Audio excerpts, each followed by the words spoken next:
기사님, 아까 제가 서두에 말씀드렸습니다만은 이제 충남의 엑소로 불린다고 하잖아요.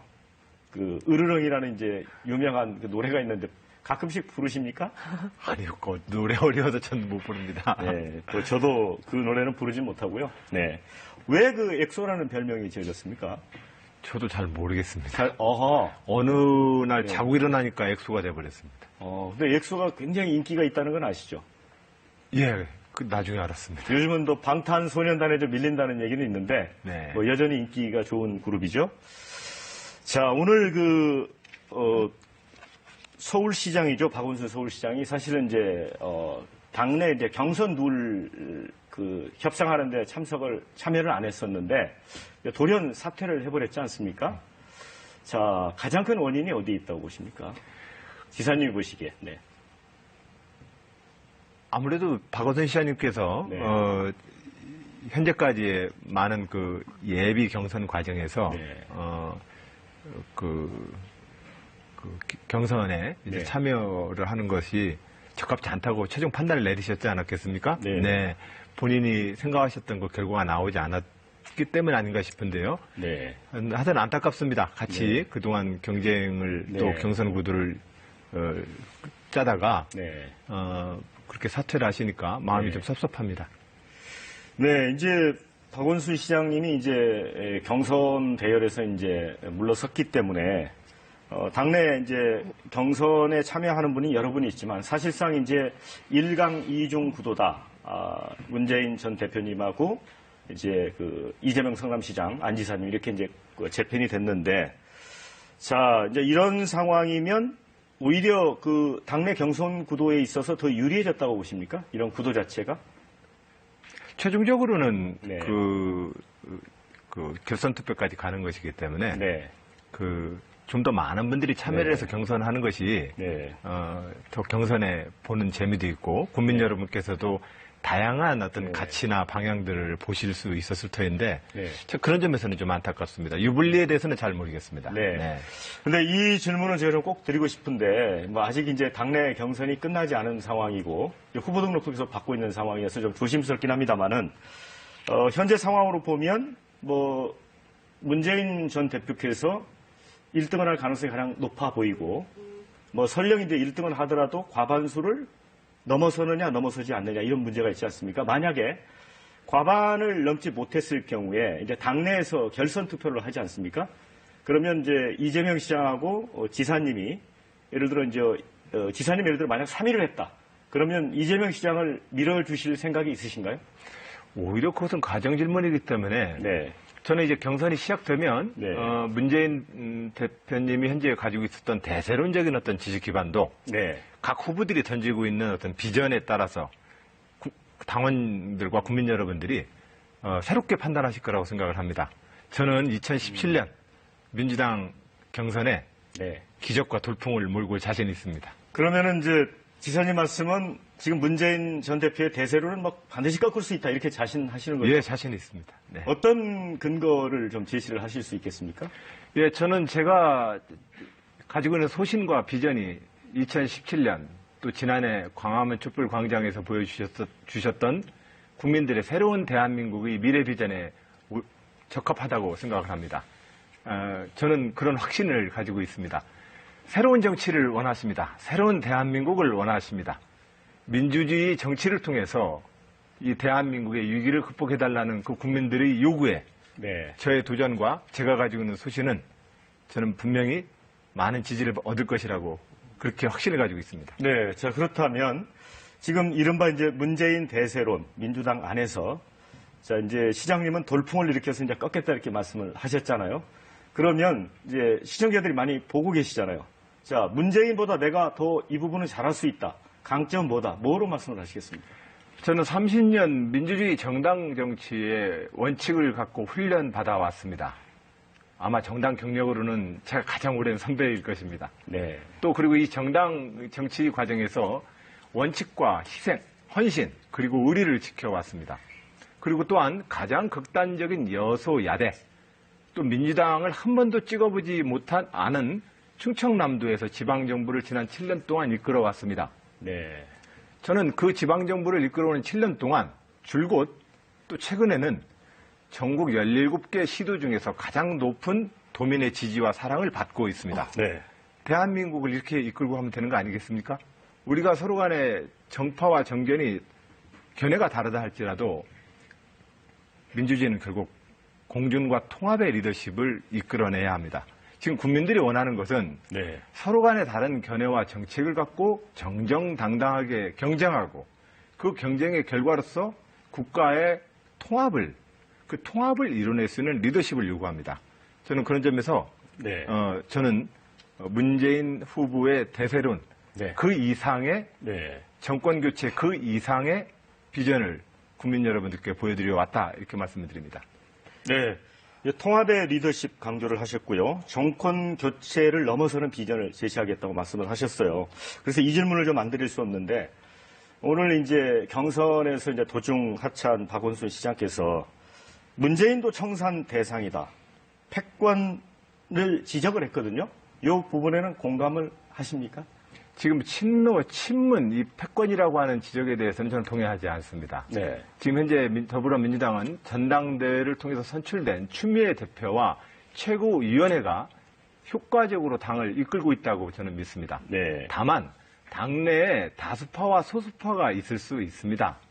그리고 그 다수파를 문재인 대표를 지지하고 함께 하시는 분들이 다수파를 형성하고 있는 건 사실입니다. 그 다수파가 좀 더 소수파와의 당내에서의 다양한 열린 마음으로 대화할 것을 요구받고 있습니다만 공식적인 전당대회를 통해서 선출된 당의 권력과 지도체계를 농단하는 네. 그러한 패권은 저는 존재하지 않는다고 생각을 합니다. 네. 자, 안 지사님은 이제 정권 교체, 문 전 대표는 정권 교체를 주장하고 있고, 그런데 여기에 맞서서 시대 교체를 주장하고 있지 않습니까? 자, 이 시대 교체의 의미는 어떻게 차이가 나는 겁니까? 정권 교체와.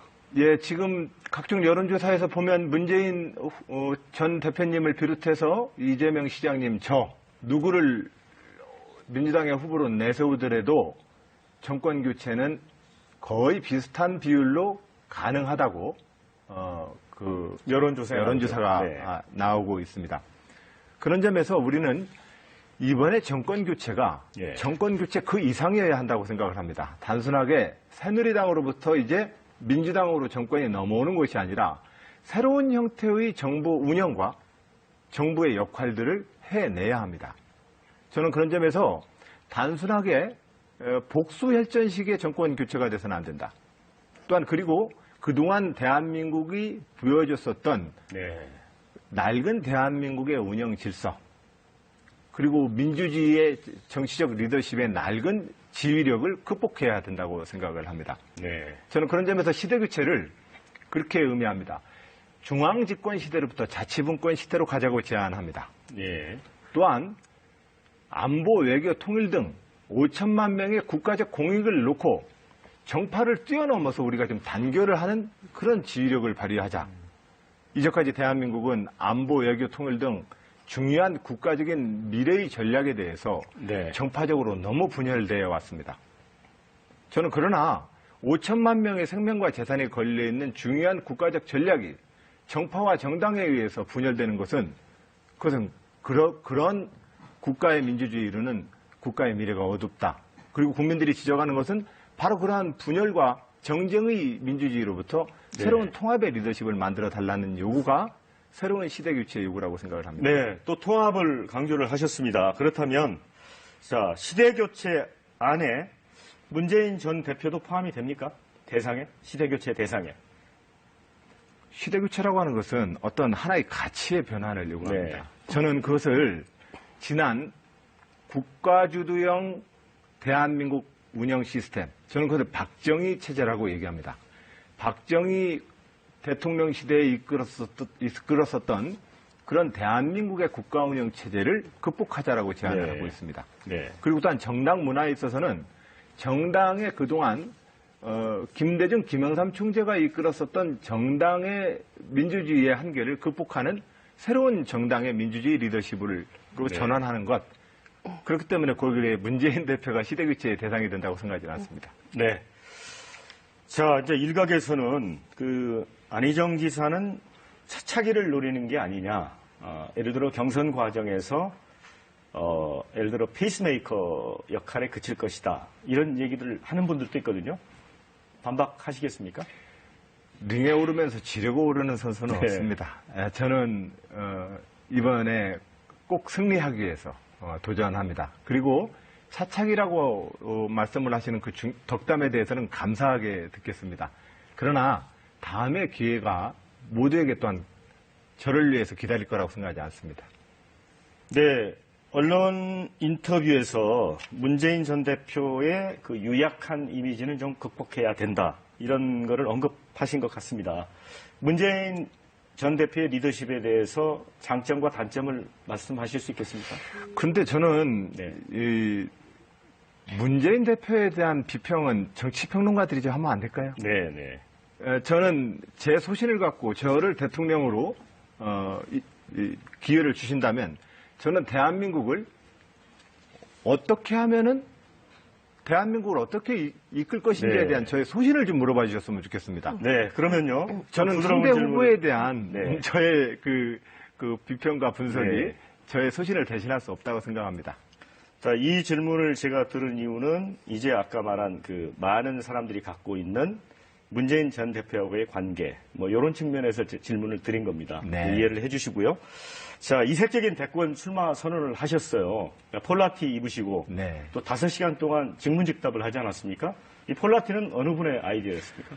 저와 같이 일하는 동료들이 권했습니다. 네, 잘 어울렸나요? 아주 평이 좋더라고요. 예. 네, 그 직문직답 형식의 5시간 일방적 출마 선언이 아니라 우리 시민들과 국민 여러분들과 5시간 동안 우리 이 시대의 중요한 많은 질문을 받고 거기에 저의 소신을 말씀을 드리면서 출마 선언을 했습니다. 네. 저로서도 매우 뜻깊은 시간이었고 아주 즐거운 시간이었습니다. 네. 저도 그때 출마 선언 하시는 거 5시간 동안 이렇게 직문직답 하시는 거를 지켜봤는데 좀 인상적인 그 시민 질문이 있더라고요. 어느 분께서 그 말이 좀 평소에 어눌하다 이런 지적을 했었는데 거기에 대해서도 뭐 이렇게 답을 하셨잖아요. 근데 어눌하다는 지적 말고도 평상시에 좀 말이 좀 어렵고 추상적이다 이런 지적도 있거든요. 사실 그 어떤 대통령이 된다면 국민들에게 뚜렷한 이념과 정책 제시를 분명하게 해야 되는데 그런 지적에 대해서 어떻게 보십니까? 저는 대한민국의 미래 비전에 대해서 제 원칙과 소신을 가장 분명하게 얘기해 왔습니다. 분명하긴 하시지만 네. 국민들이 받아들이기 좀 어려울 수 있다는 거죠. 오히려 어렵다고 느끼셨다면 이런 대목일 겁니다. 예를 들면 문재인 후보나 상대 후보에 대해서 그분을 평가하라든지 네, 그분을 좀 더 비판해보라고 하는 질문에는 정말 어렵습니다.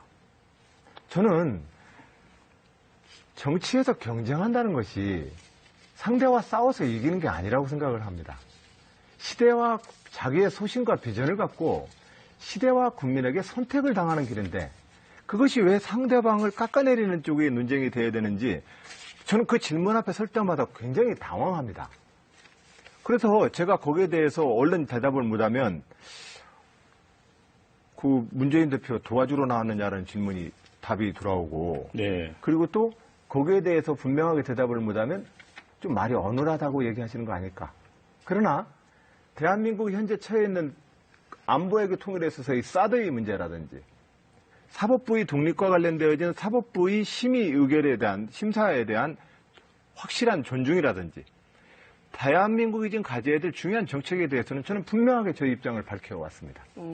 상대방을 비판하거나 깎아내리는 게 어렵다라고 하셨는데 사실 저희 기자들 사이에서는 지난번에 그 제3지대론 가지고 손학규 전 대표님 강하게 비판하는 걸 여러 번 보면서 안 지사가 많이 달라지셨구나라는 걸 많이 느꼈었거든요. 제가 이제까지 딱 3번 아주 좀 저로서도 어려운 말씀을 드렸습니다. 그 3번의 경우는 다 30년 정당 정치인 또 직업 정치인이라고 스스로 선언하고 있는 저희 입장에서 정당 정치 원칙에 반하는 일에 대해서 그러면 안 된다는 입장을 분명히 밝힌 겁니다. 네. 그런 점에서 우리 당의 대표를 지내셨던 분이 대선을 앞두고 정당을 또 만들자고 해서는 안 됩니다. 그동안 대한민국의 정당 정치, 오늘의 이 위기가 온 건 민주주의가 제대로 작동을 하지 않았기 때문이고 민주주의가 제대로 작동하지 않은 이유는 너무 선거 때마다 이합집산과 무원칙한 정당 정치가 반복되고 있기 때문이라고 저는 생각합니다. 그런 점에서 그런 무원칙한 정당 정치에 대해서만큼은 저는 분명히 단호하게 말씀을 드렸습니다. 네. 그 대표적인 86 운동권 출신이십니다. 처음에는 이게 강한 어떤 진보 성향의 정치인 이런 이미지가 상당히 있었는데 최근에 그 도지사가 되신 이후에는 어떤 보수와 진보를 아우르는 그런 이미지로 좀 바뀐 점이 있거든요. 여기에 대해서 좀 본인이 원래 가지고 있었던 진보 성향의 어떤 진보 야당의 선명성은 좀 옅어진 거 아니냐 이런 지적도 있거든요. 저의 청년기 때 사실은 저는 혁명하려고 했습니다. 정의롭지 못한 현실에 저항하려 했습니다. 그때 저에게 정치는 선과 악이었고 정의와 불의였습니다. 그러나 우리가 87년 60항쟁 이후 이제 합법적인 많은 대통령과 정부를 보면서 우리가 풀어야 될 민주주의의 의회 정치는 선과 악, 정의와 불의의 이분법 싸움을 해서는 이 민주주의는 작동하지 않는다는 걸 저는 깨달았습니다. 우리는 좀 더 각자가 가지고 있는 다양한 견해일 뿐이라고 받아들여야 된다. 그런 점에서 저는 제 소신은 분명하지만 저와 다른 견해와 어떻게든 대화하려고 노력을 해왔습니다. 그리고 이러한 자세로 지난 지방정부 7년을 이끌어왔습니다.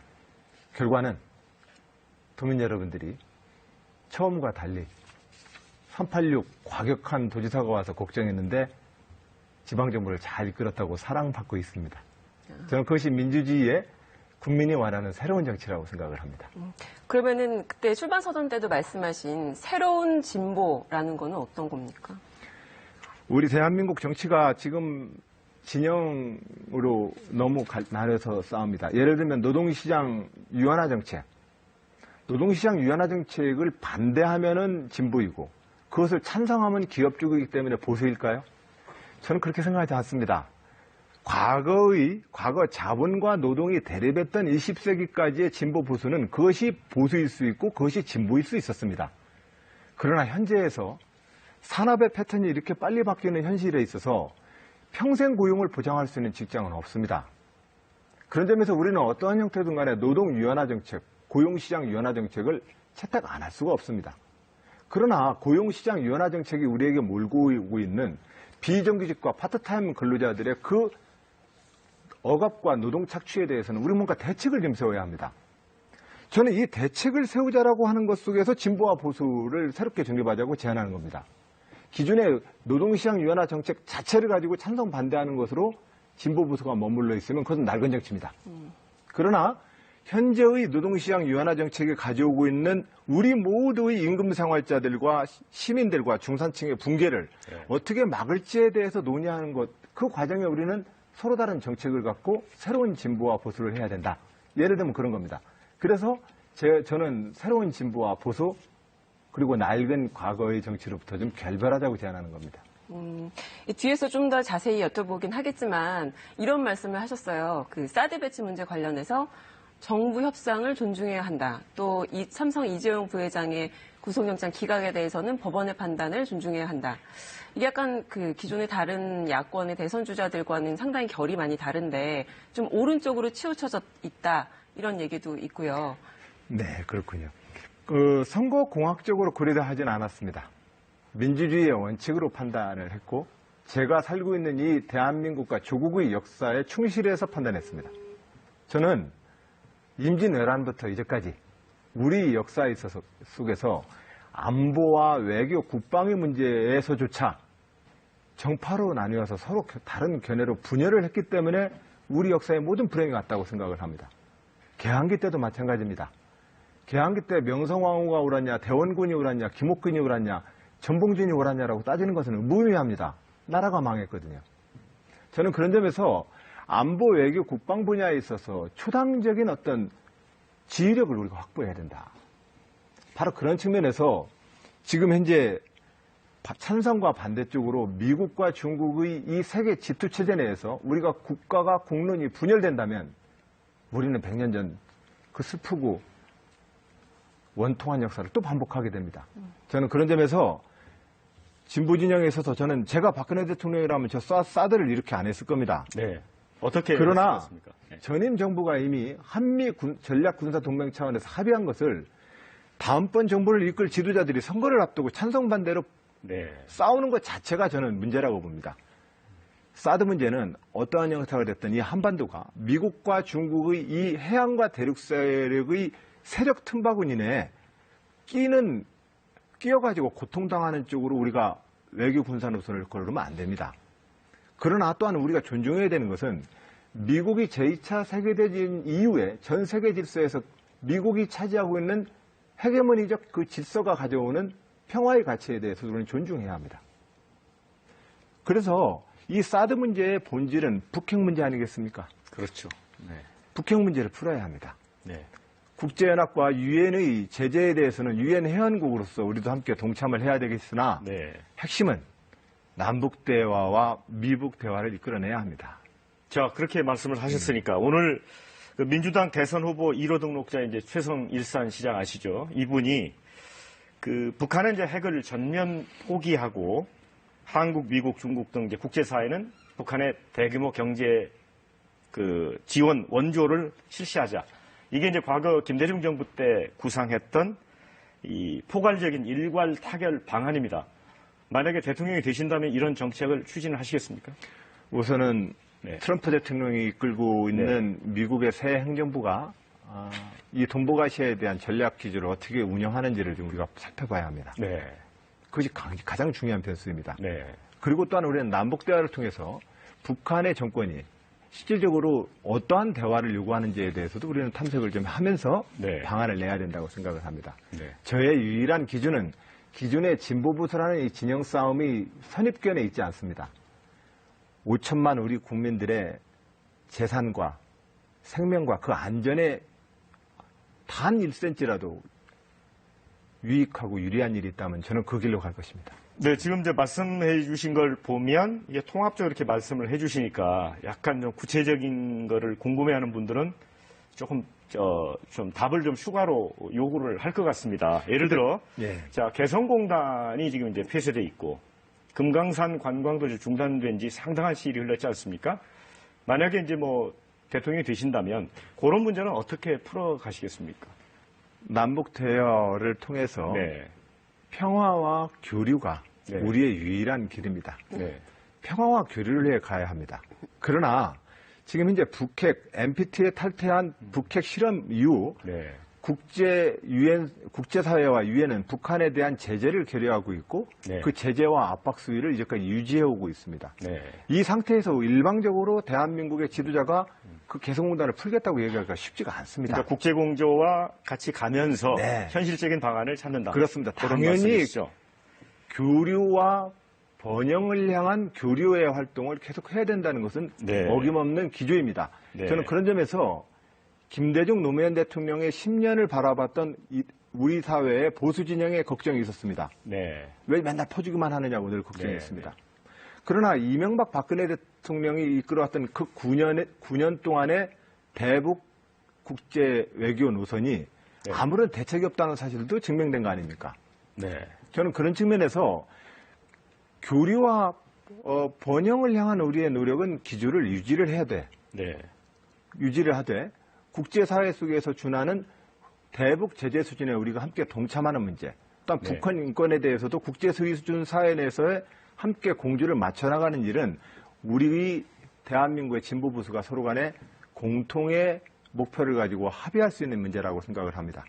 네. 그 미국의 이제 태평양 육군 사령관이 북한의 핵 위협을 블랙스완, 그러니까 검은 백조에 비유를 했습니다. 이게 하얀색 백조만 있는 것 같은데 도저히 일어날 것 같지 않은데 일어날 수 있다. 그래서 최대 위협이다 이렇게 얘기를 했거든요.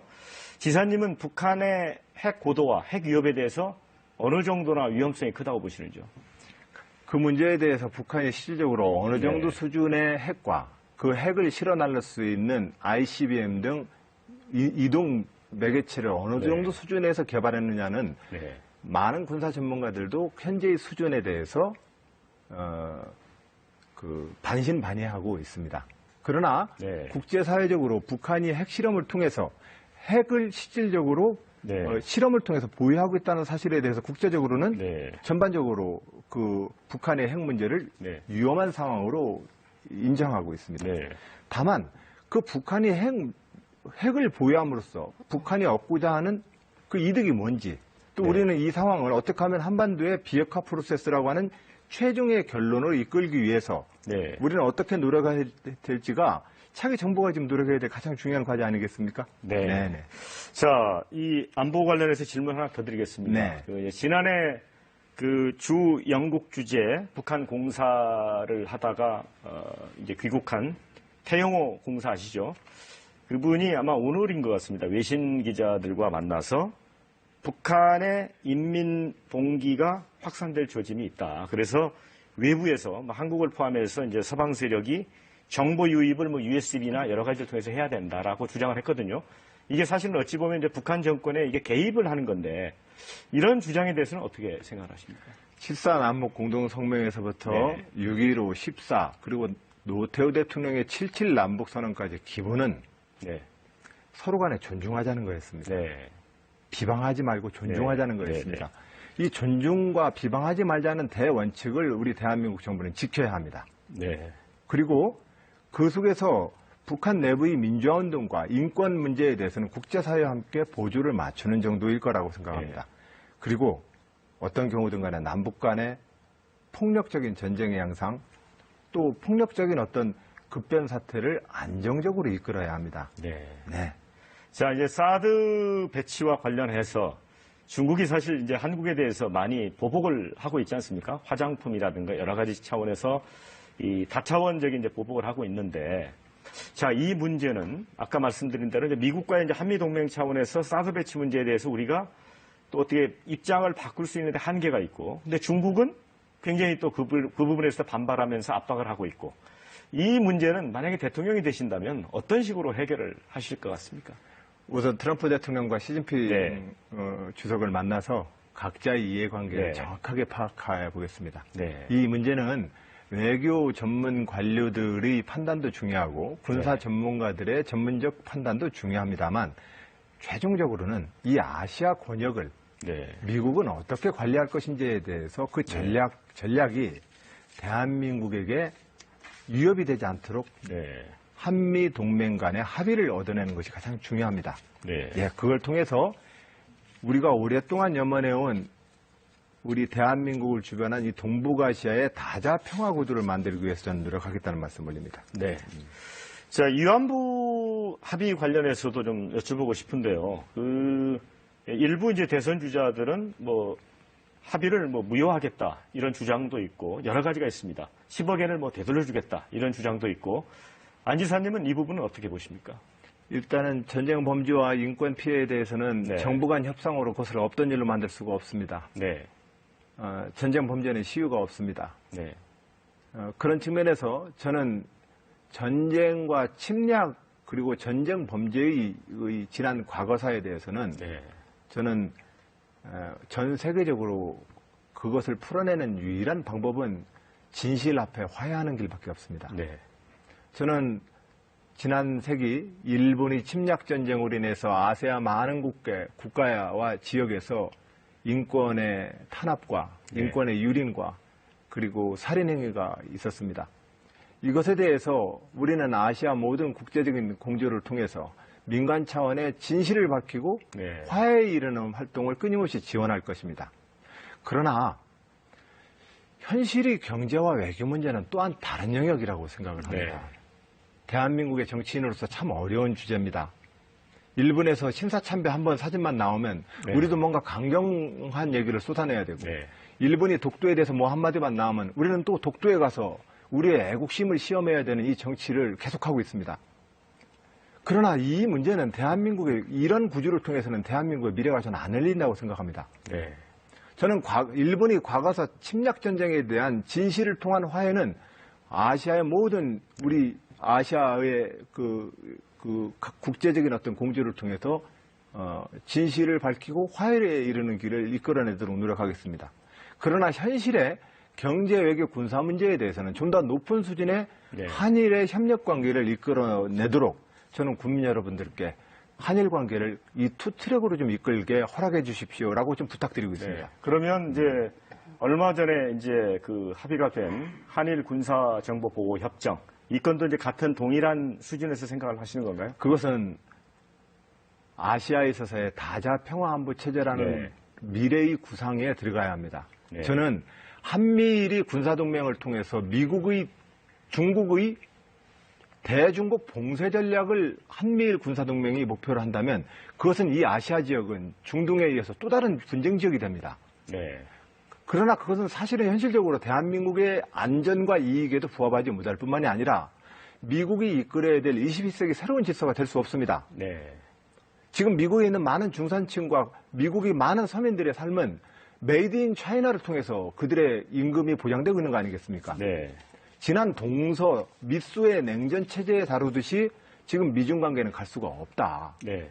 저는 그런 점에서 아시아의 이 다자 평화 구상을 만들어내는 데 있어서 한일 군사정보 조약이 어떤 역할을 할지를 꼼꼼히 살펴보고 네. 그러한 미래를 향해서 함께 공조할 수 있도록 한일 간의 경제 외교적인 또 군사적인 협력의 방안을 찾아내겠다는 말씀을 올립니다. 네, 이제 정치 분야 좀 저희가 너무 외교 안보 쪽으로 와서 네. 다시 돌아가 보겠습니다. 김종인 전 대표 만나셨죠?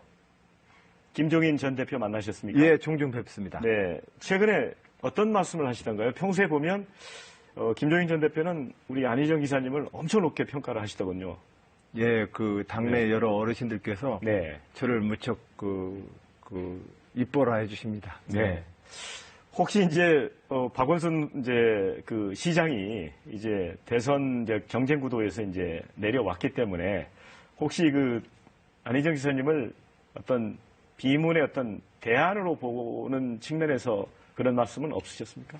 말씀 못 하시겠지만. 네. 저는 기본적으로 비문 반문 이러한 그룹핑에 서 있지 않습니다. 네네. 제가 원하는 것은 새로운 대한민국입니다. 네. 저는 새로운 대한민국을 위해서 새로운 민주주의 정치 지휘력으로 서고자 하는 것입니다. 네. 그렇기 때문에 저는 그 어느 누구에도 네. 누구를 반대하는 그런 그룹핑으로서 정치를 하지 않습니다. 네, 네. 알겠습니다. 앞으로도 그렇게 하지 않을 네. 겁니다. 네. 정하영 기자 질문을 해보시죠. 네. 그러니까 비문 이런 것과는 관련이 없다라고 말씀을 하셨는데 사실 그 안희정 지사 얘기를 하면 고 노무현 전 대통령 얘기를 안 할 수가 없거든요. 노 전 대통령의 오른팔로 불렸지만 그 참여정부 당시에는 어떤 공직을 맡으시진 않으셨단 말이죠. 그럼에도 불구하고 안희정 지사 하면 대표적인 친노로 여전히 친노라는 수식어가 따라다닙니다.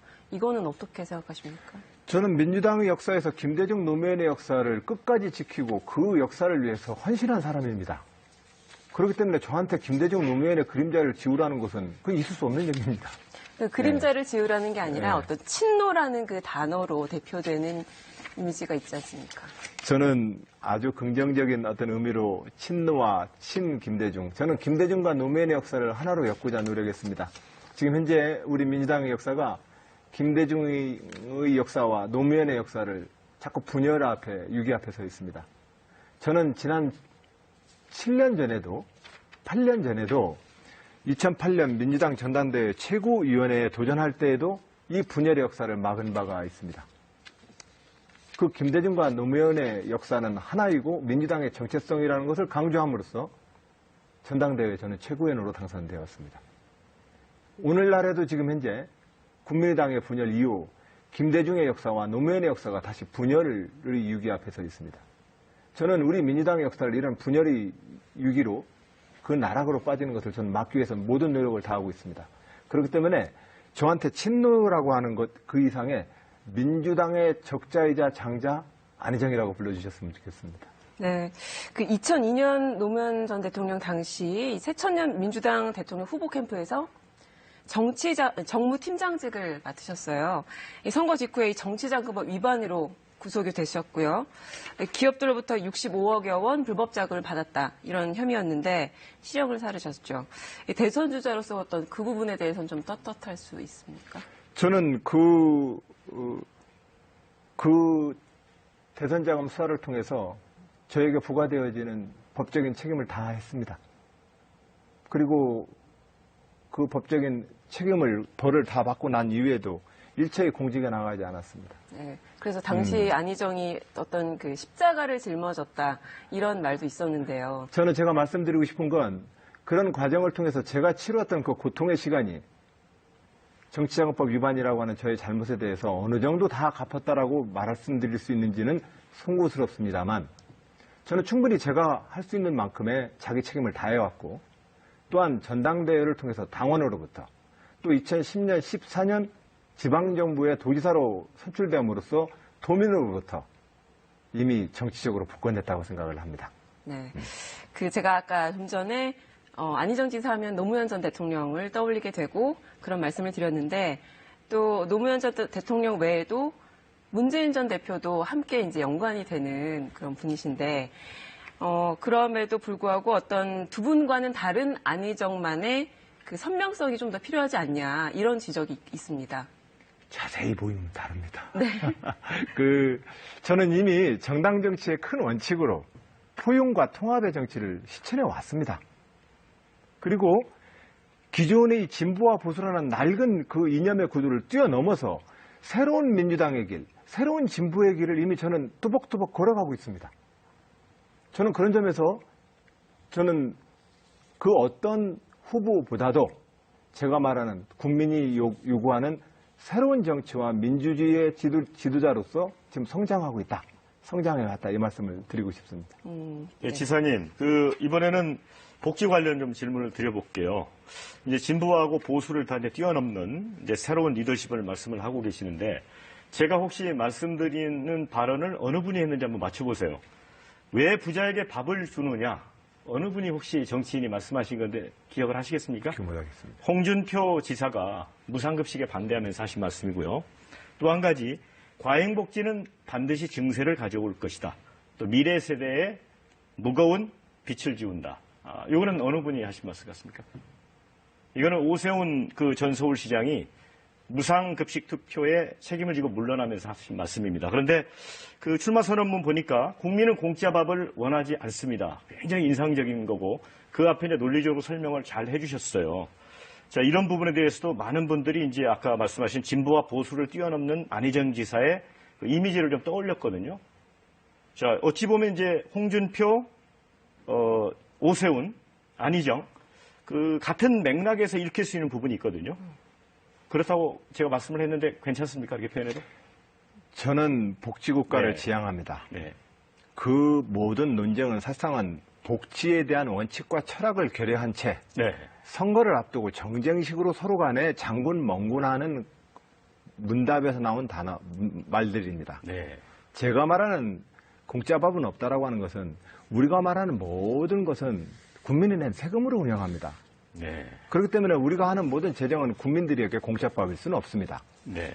공짜밥이 있어서는 안 된다라고 하는 것은 복지 재정과 복지 제도를 설계할 때 그 원칙이 근로 능력이 있는 분께는 일자리를 통해서 그 일자리의 소득을 통해서 보장해 주는 것이 가장 적극적인 일자리 복지이고 복지 제도와 정책을 처음으로 설계할 때는 근로 능력을 상실했거나 예. 근로 능력을 아직 형성하지 못한 아동 유아기에 대해서 네. 또는 장애인에 대해서 우리 사회가 어떠한 의무를 다할 것이냐의 측면에서 복지정책의 철학은 세워져야 된다. 네.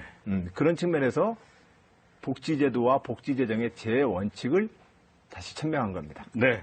자, 이제 그런 우리 안 지사님의 발언에 대해서 이재명 시장은 조금 거친 표현인데 공짜라는 표현은 이 구태 보수 세력이 쓰는 말이다 이렇게 받아쳤거든요. 이 부분 때문에 사실 이제 약간의 그 논쟁이 있었죠.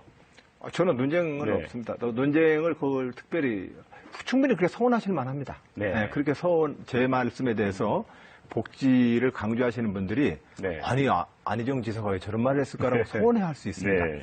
그러나 제가 왜 그 말을 썼는지에 대해서 앞뒤를 들어보신다면 네. 제가 민주당의 역사에서 30년 동안 정치적 노선을 같이 네. 해왔던 그 동지가 네. 하루아침에 네. 그 제 철학과 가치가 바뀌겠습니까? 네. 다만 우리가 김대중 대통령 이후 국민기초생활보장법이 만들어진 이후 약 20년 가까이 네. 지금 복지 재정과 복지 정책이 그동안 진행돼 왔습니다. 이 복지 네. 재정과 복지 제도를 다시 한번 재정립하고 네. 복지 재정의 효과성 그리고 복지 전달 체계의 효율성을 높여야 합니다. 네. 저는 그런 점에서 선거를 앞두고 각각의 복지 재정과 각각의 계층에게 무언가를 더 주겠다는 약속으로 복지 정책을 펴면 네. 그 민주주의 정치는 실패한다는 저의 민주주의자로서의 걱정을 전달하는 것입니다. 네. 우리는 복지국가로 가야 합니다. 그 복지국가는 가장 기본이 근로능력을 상실하고 있는 노인의 빈곤과 네. 그리고 절대적으로 우리가 함께 보살펴야 될 아동과 청소년에 대한 육아와 교육에 대한 국가의 의무를 다하자는 것으로부터 출발하자는 제안입니다. 네. 자, 이제 지사님은 일자리가 최고의 복지다. 굉장히 좋은 생각이신 것 같습니다. 그런데 지금 전체적인 우리 상황을 보면 이 자동화 때문에 이제 주차장 들어갈 때도 기계가 다 인식하고 예전에 다 일자리가 있었지 않습니까? 그 다음에 AI, 인공지능이 이제 등장하면 오바마 보고서에 보면 지금의 그 일자리의 한 48%가 10년 내에 사라진다 이런 얘기가 있거든요. 자, 이런 미래 상황에 대비해서 어떤 정책을 펴시겠습니까? 지금 미래 상황의 AI 상태에 대해 네. AI 상태에 우리가 일자리가 기존의 일자리가 줄어들 거라는 미래 보고서는 네. 예, 우리가 지금 장기적으로 대비해야 합니다. 네. 저는 그러나 지금 현재 일자리가 가장 적극적 복지라는 측면에서 네. 현재 대한민국의 일자리 숫자가 절대적으로 부족한 건 아닙니다. 네. 가고 싶은 일자리가 없는 겁니다. 미스매칭이 된다는 말씀이시죠? 네. 2차, 3차 재하청, 하청 중소기업에 가면 외국인 노동자들 뿐입니다. 네. 그것은 대기업 본사가 100만 원 받을 때 1차 중소기업이 50만 원 받고 네. 재하청 기업이 35만 원 받고 이러한 일자리의 임금 소득의 양극화의 문제 때문에 그나마 있는 일자리 개수도 우리가 다 우리의 의미 있는 일자리가 안 되고 있는 것입니다. 그러면 이 노동시장에서의 임금 양극화와 임금 양극화로 표현되어지는 이 일자리의 양극화를 어떻게 펼 것인지를 우선 우리가 정책적 주안점으로 삼아야 합니다. 네. 그리고 또 한편으로 보면 새로운 산업과 투자가 일어남으로써 일자리가 일어나야 합니다. 만들어져야 합니다. 근데 왜 새로운 산업과 투자가 일어나지 않겠습니까? 네. 이명박 대통령과 박근혜 대통령이 청와대에서 재벌 청소 불러서 그렇게 압박을 가해도 그 투자가 일자리의 개수 증가로 나오지 않습니다. 네. 그건 너무나 당연합니다. 우리 사회 기업가의 도전 정신이 언제부턴가 거의 고갈돼 버렸습니다. 기업가들의 도전 정신은 현재의 독점적인 대기업 독점적인 산업 구조 내에서 어떠한 기업가 도전 정신도 성공할 수가 없습니다. 우리가 경제 민주화를 얘기하는 것은 가장 핵심은 이 일자리를 늘리는 가장 첫 출발이 되고 있는 기업가의 도전 정신을 일깨우기 위함입니다. 도전 정신이 다시 살아나려면 그 기업가들이 이건 도전해봤자 불공정한 시장 구조 내에서 네. 망할 것이라고 믿는다면 기업가들은 투자 못합니다. 현재의 대기업 중심의 이 독점적 산업 구조를 경제 민주화를 통해서 기업가들의 창의와 도전 정신이 넘치는 나라, 그래야만 일자리가 늘어납니다. 이런 일자리의 그 창출과 그동안의 일자리의 임금 양극화를 통해서 더 좁아진 일자리의 개수를 우리 모두가 가고 싶은 일자리로 만들기 위한 정책, 이것을 저는 우선해야 된다고 생각합니다. 네, 이제 앞서 그 노동시장의 임금 양극화 이렇게 말씀을 해주셨어요. 이제 하청기업하고 이제 본청기업의 차이라든가 또 이제 정규직과 비정규직의 문제도 있지 않습니까? 비정규직이 최고 한 800만 명까지 된다는 통계도 있고요. 자, 이거 굉장히 풀기 어려운 문제입니다. 이게 뭐 귀족노조라고 부르는 이제 그런 정규직 노조에 비해서 또 힘도 약하고 어떻게 이 문제는 해소할 수 있다고 봅니까? 어려운 주제입니다. 네. 정말 어려운 주제입니다. 그러나 우선 이건 아주 복합적인 처방전이 필요합니다. 네. 하나는 산별노조 등 그 대표적인 그 노동조합의 임금 협상이 모든 사업장에 적용될 수 있는 네. 노동조합의 조직화라고 하는 작업도 하나 필요합니다. 네.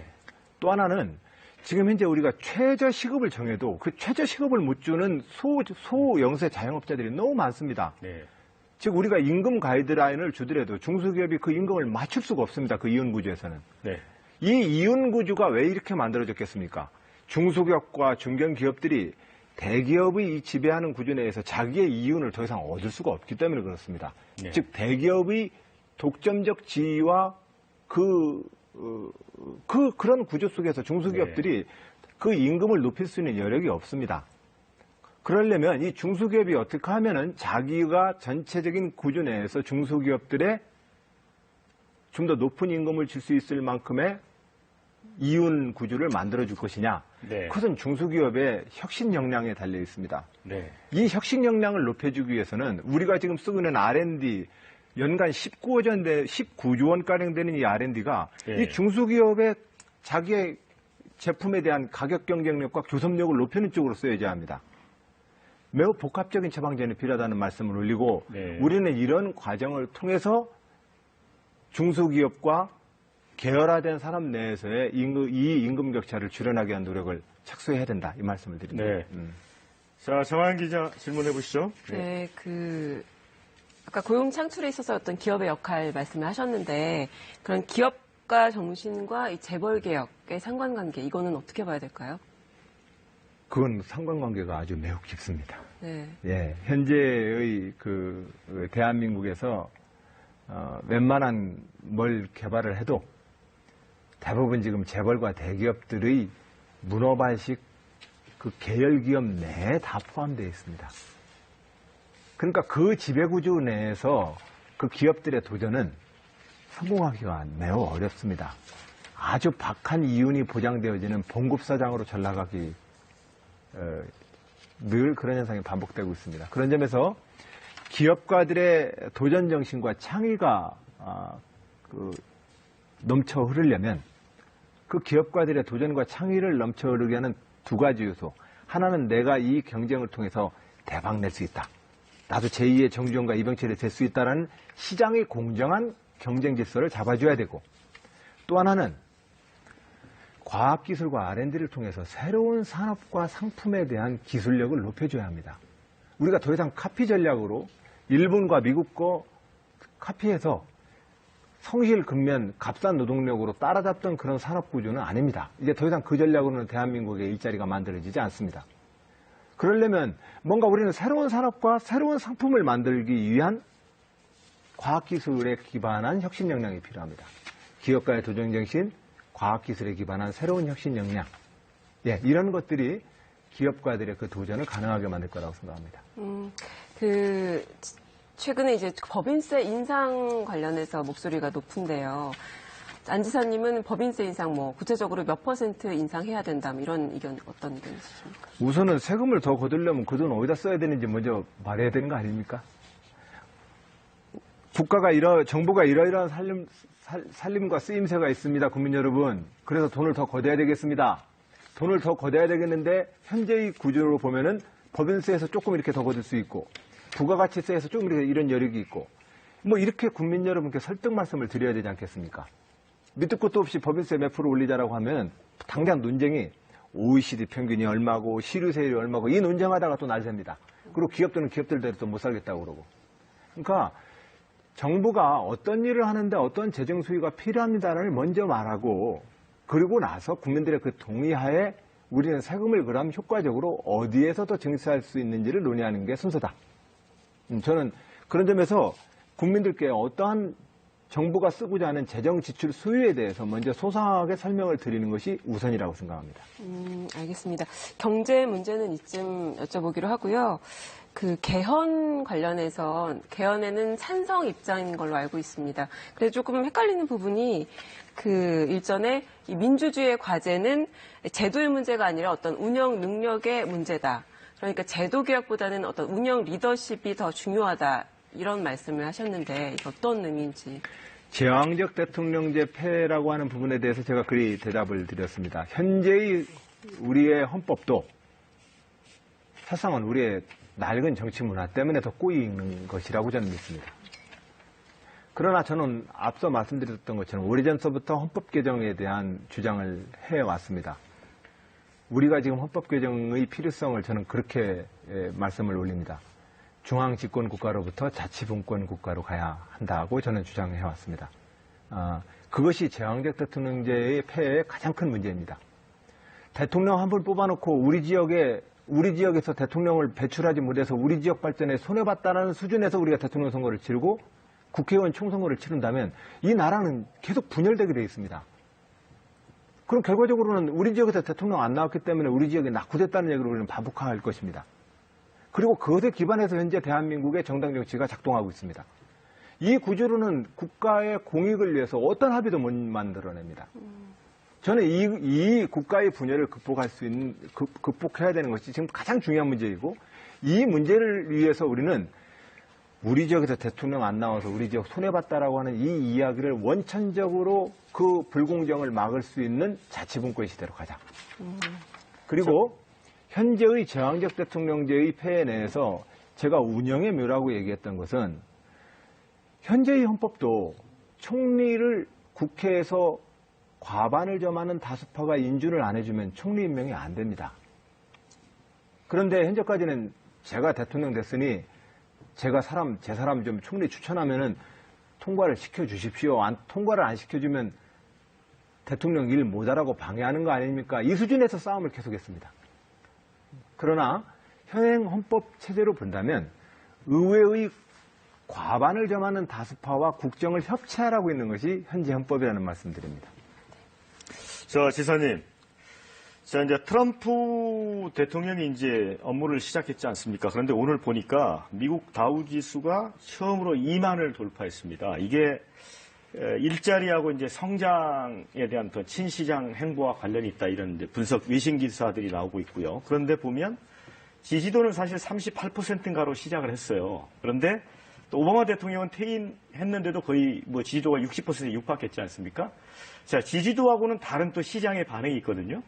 이런 부분에 대해서는 어떤 생각이 드세요?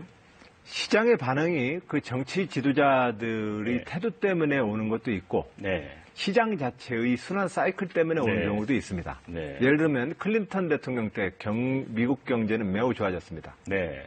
그러나 그 클린턴 대통령이 어떤 정책이 그 당시에 주식시장과 미국 경제의 활성화와 연관되어 있습니까? 취임하자마자 1, 2년 만에 미국 경제가 좋아졌는데 네. 클린턴 정책 때문에 그랬을까요? 그것은 이미 정치인들이 사실은 선거 때 네. 경기 순환과 시장의 흐름을 자기의 정치적인 어떤 결과라고 너무 과잉선전하고 있습니다. 네. 정치는 민주주의를 통해서 그 사회 구성원들이 내 성실한 땀과 노력이 배신당하지 않을 것이라고 하는 그 신뢰를 주는 것이 정치입니다. 네. 그 속에서 기업인들은, 노동자들은, 성실한 우리들의 시민들은 살아갑니다. 그런데 지금 현재 말씀드렸던 것처럼 트럼프 대통령이 시장에 주는, 예를 들면은 연준에서의 금리 인상에 대한 안전적인 네. 예측 가능성을 투명성 있게 해주는 연방준비은행의 금리 네. 정책도 한몫했을 것이고, 그리고 그것이 바로 고립주의를 선택한 트럼프의 어떤 경제적 전략 때문에 시장이 반응했다라고 보는 것은 제가 볼 때는 그건 지나친 분석입니다. 네. 정치와 경제의 순환 사이클에 대해서는 저는 좀 분리해서 생각을 해야 되는 것이 저는 옳다고 생각합니다. 네. 제가 좀 복합적인 질문으로 어렵게 한번 준비를 해봤는데 제가 상상했던 것보다는 답변을 잘 하신 것 같습니다. 그렇습니까? 네. 자, 이제 2017년에 요구되는 시대 정신이 있지 않습니까? 안희정이 바라본 시대 정신은 어떤 걸까요? 국민 여러분들께서 맨날 정치인 네. 요구하지만 사실상은 정치에 제일 관심 많으십니다. 네. 왜 그러신다고 생각하십니까? 저는 정치가 가장 중요하다고 국민들은 잘 알고 계시기 때문에 그렇습니다. 네. 그런데 이 정치가 잘 네. 가는 길이 무엇일까요? 네. 저는 그것이 민주주의 제대로 하는 일이라고 생각합니다. 이 민주주의는 아주 많은 요소들을 필요로 하는데 좋은 리더십을 요구하고 있고, 네. 좋은 법과 제도를 요구하고 있고, 좋은 시민의 참여와 의무를 요구하고 있습니다. 네. 저는 그런 점에서 새로운 시대의 정신, 그것은 민주주의 제대로 해라라는 국민의 명령이라고 생각합니다. 네, 저희는 이제 사실은 그 사상 초유의 대통령 국회 탄핵, 이제 헌재 심판을 기다리고 있는데, 물론 이제 헌재 결정은 저희가 이제 지켜봐야 되겠습니다만은, 국가 리더십이 사실상 부재한 상태 아니겠습니까? 그래서 차기 대통령이 이런 측면에서 꼭 가져야 될 리더십은 어떤 측면에서 어떤 게 필요하다고 보십니까? 저는 민주주의에 잘 훈련된 분이셨으면 합니다. 네. 민주주의라고 써놓고 내가 대통령 되면 다 해결해 줄게. 그 네. 민주주의 리더십 아닙니다. 네. 민주주의 대통령은 총통이 아닙니다. 네. 근데 지금 현재 대통령 선거에서 모든 후보들이 내가 대통령 되면 한 방에 다 해결할 것처럼 얘기합니다. 네. 그거 위험합니다. 네.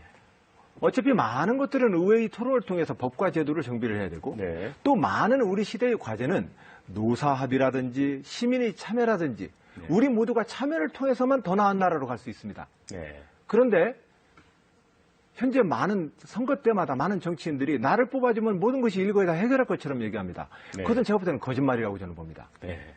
민주주의 정치 지도자가 할 수 있는 성질의 말이 저는 아니라고 봅니다. 그리고 그런 말에 대해서 국민들이 사실상은 신뢰하지도 않습니다. 네. 저는 그런 점에서 저는 새로운 정치를 하고 있다고 생각합니다. 네. 저는 민주주의 헌법을 준수할 것이고 민주주의 헌법에 따라서 좋은 정치인으로서 대화와 타협을 통해서 국가를 통합으로 이끌 것입니다. 또한 저는 또한 이 국가의 주인인 시민들의 네. 희생과 헌신을 또한 요구합니다. 그러지 않으면 우리 이 시대의 과제는 네. 저는 풀리지 않는다 생각합니다. 자, 장시간 말씀 감사합니다. 네네.